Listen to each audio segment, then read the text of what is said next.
ساری عمر نبی کریم صلی اللہ علیہ وسلم کا یہ معمول رہا کہ رات کے دوسرے حصے کے ابتدائی وقت کے اندر آپ صلی اللہ علیہ وآلہ وسلم بیدار ہوتے، مسواک فرماتے اور وضو کے بعد تہجد ادا فرماتے۔ اس دوران قیام لمبا فرماتے اور قرآن کی تلاوت ٹھہر ٹھہر کر فرماتے۔ اتنا لمبا قیام فرماتے کہ بعض اوقات آپ کے پاؤں مبارک میں ورم آ جاتے۔ صحابہ اکرام اس مشقت کو دیکھ کر عرض کرتے کہ اللہ تعالیٰ نے تو آپ کو اپنی مغفرت خاص سے نوازا ہے، غفران خاص عطا فرمائی ہے، تو آپ اتنی مشقت کیوں فرماتے ہیں؟ آپ اتنی تکلیف کیوں فرماتے ہیں اور اتنی دیر تک اور اتنا لمبا قیام کیوں فرماتے ہیں کہ آپ کے پاؤں مبارک بھی ورم آ جاتے ہیں؟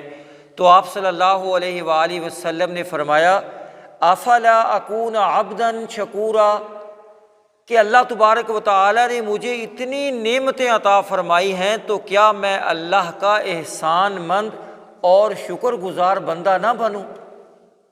تو اللہ تبارک و تعالیٰ کی نعمتوں پر اللہ کا شکر ادا کرنا چاہیے، یہ سنت نبوی ہے، اور اللہ کے شکر کے اندر اللہ کی عبادت بجا لانی چاہیے، اللہ کی عبادت کرنی چاہیے، اور اللہ کے شکر کا سب سے بڑا طریقہ نماز ہے۔ نماز کے ذریعے اللہ کا شکر ادا کرنا چاہیے۔ نبی کریم صلی اللہ علیہ وآلہ وسلم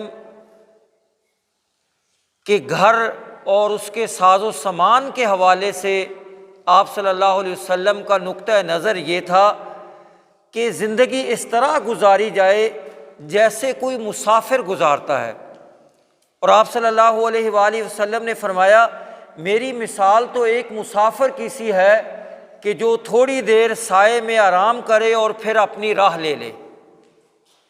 مراد یہ ہے کہ جو آدمی آخرت کو اپنا مقصد بناتا ہے، آخرت کو اپنا نصب العین بناتا ہے، آخرت کو اپنی زندگی کا مقصد طے کر لیتا ہے، اس کے لیے یہ ضروری ہے کہ اس دنیا کے زیب و زیبائش اور اس دنیا کی سہولیات اور دنیاوی آرام، اس سے وہ قطع نظر صرف اس قدر ہی اپنا ساز و سامان رکھے جس طرح کہ ایک مسافر جو ہے وہ ایک اپنے سامان کے ساتھ چلتا ہے۔ اسی لیے نبی کریم صلی اللہ علیہ وآلہ وسلم کے صحابہ اکرام کی زندگی ہمارے سامنے آتی ہے کہ انہوں نے بھی اپنی زندگی اسی طرح گزاری جس طرح ایک مسافر گزارتا ہے۔ انہوں نے بھی بڑے بڑے گھر نہیں بنائے اور اپنے گھروں کو تزئین و آرائش کے ساتھ انہوں نے آراستہ نہیں کیا، انہوں نے بھی بڑے بڑے محل نہیں بنائے اور بڑی بڑی عمارتیں نہیں بنائے۔ تو جس آدمی کی زندگی کا نصب العین آخرت ہوتا ہے وہ اعلیٰ درجے کے مسکن نہیں بناتا اور اعلیٰ درجے کے گھر اور اس کے اندر ساز و سامان اور ان میں مگن ہو کر نہیں رہتا، بلکہ وہ ایک مسافر کی طرح زندگی گزارتا ہے۔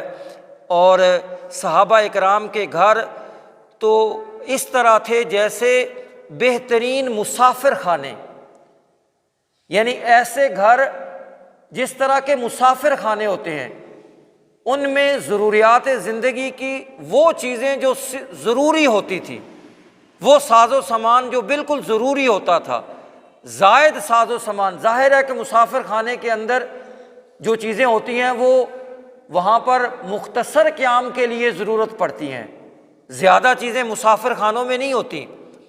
تو صحابہ کرام رضوان اللہ تعالی علیہم اجمعین کی قیام گاہیں، ان کے گھر ایسے ہوتے تھے جیسے کہ مسافر گاہیں، ان میں گرمی سردی سے بچنے کا اہتمام ہوتا تھا، جانوروں وغیرہ کے حملے سے خطرے سے بچنے کا اہتمام ہوتا تھا، پردہ داری کا انتظام ہوتا تھا، اور حفظان صحت کے اصولوں کا خیال رکھا جاتا تھا، خاص طور پر صفائی کا۔ نبی کریم صلی اللہ علیہ وآلہ وسلم کو صفائی بہت پسند تھی۔ آپ صلی اللہ علیہ وسلم کا گھر بہت صاف ستھرا ہوتا تھا۔ اسی طرح صحابہ کرام رضوان اللہ تعالیٰ علیہم اجمعین کے گھر بھی بہت صاف ہوتے تھے۔ نبی کریم صلی اللہ علیہ وآلہ وسلم نے فرمایا کہ اپنے گھروں کے آنگن صاف رکھو، یعنی اپنے گھروں کو صفائی ستھرائی، ان کے اندر صفائی ستھرائی کا اہتمام کرو۔ تو گھر چاہے سادہ ہوں، چھوٹے ہوں، لیکن صاف ہونے چاہیے۔ اور نبی کریم صلی اللہ علیہ وآلہ وسلم کے گھر کے اندر ساز و سامان کیا تھا؟ وہ ساز و سامان بھی بہت مختصر اور سادہ۔ لکڑی کا ایک پیالہ تھا جس کے اوپر لوہے کا پترا چڑھا ہوا تھا۔ یہی پیالہ کھانے کے لیے بھی استعمال ہوتا تھا، کھانے کا سامان بھی، اور پانی پینے کے لیے بھی یہی پیالہ استعمال ہوتا تھا۔ خوراک کا سامان جمع ہونا تو دور کی بات ہے، نبی صلی اللہ علیہ وآلہ وسلم کے گھر کے اندر کھانے پینے کا اتنا سامان بھی نہیں ہوتا تھا جو ایک دن کے لیے کافی ہو۔ اور آپ کا بستر چمڑے کے اوپر مشتمل تھا، چمڑے کا بنا ہوا تھا جس کے اندر کھجور کی چھال بھری ہوئی تھی، اور اس کو دورہ بچھایا جاتا تھا۔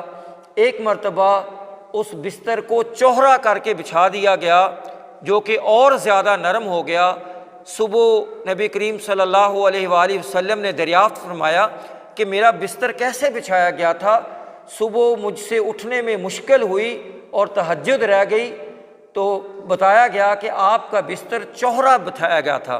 تو آپ صلی اللہ علیہ وسلم نے فرمایا کہ میرا بستر ویسے ہی بچھایا کرو جو جیسے کہ پہلے بچھایا جاتا تھا، یعنی دورہ کر کے۔ یہ تھا آپ صلی اللہ علیہ وسلم کے بستر کا حال۔ اور کبھی کبھی آپ زمین پر بھی چٹائی بچھا کر سو جایا کرتے تھے، زمین پر بھی استراحت فرما لیا کرتے تھے۔ زمین پر سونا بھی سنت نبوی ہے۔ اور آپ کی چارپائی بان، سادہ بان کی بنی ہوئی ہوتی تھی، اور بعض اوقات چارپائی کے اوپر کچھ نہیں ہوتا تھا تو اس بان کے نشان آپ کی پشت مبارک پر لگ جاتے تھے، جن کو دیکھ کر آپ کے رفقائے خاص رو پڑتے۔ حضرت عمر بن عبداللہ، حضرت عمر اور حضرت عبداللہ بن مسعود، یہ حضرات آپ کی کمر مبارک پر چارپائی کے بان کے نشان دیکھ کر رو پڑے۔ اور اسی طرح ایک مرتبہ سیدنا عمر فاروق رضی اللہ تعالیٰ عنہ نے آپ صلی اللہ علیہ وسلم کی پشت مبارک پر بان کے نشانات دیکھے، جو کہ جس کی وجہ سے جسم کے اوپر اس چارپائی کے بان کے نشانات بنے ہوئے تھے۔ تو دیکھے تو آپ، اور ادھر ادھر دیکھا تو آپ کے پاس تھوڑے سے جو رکھے ہوئے تھے، مٹھی بھر جو، اور کسی جانور کی کھال جو ہے وہ دیوار کے ساتھ کیلی کے اوپر لٹکی ہوئی تھی۔ یہ منظر تھا نبی کریم صلی اللہ علیہ وسلم کی رہائش گاہ کا۔ تو یہ دیکھ کر سیدنا عمر فاروق رضی اللہ تعالیٰ عنہ کی آنکھوں سے آنسو جاری ہو گئے۔ حضور صلی اللہ علیہ وسلم نے ان سے رونے کا سبب پوچھا تو عرض کی، یا رسول اللہ صلی اللہ علیہ وسلم، کیسر اور کسریٰ یعنی ایران اور روم کے بادشاہ تو عیش اور عشرت کے اندر زندگی گزاریں اور آپ کا یہ حال رہے۔ تو آپ صلی اللہ علیہ وسلم نے فرمایا، عمر کیا تم اس بات پر خوش نہیں ہو کہ وہ دنیا لے جائیں اور ہمیں آخرت ملے؟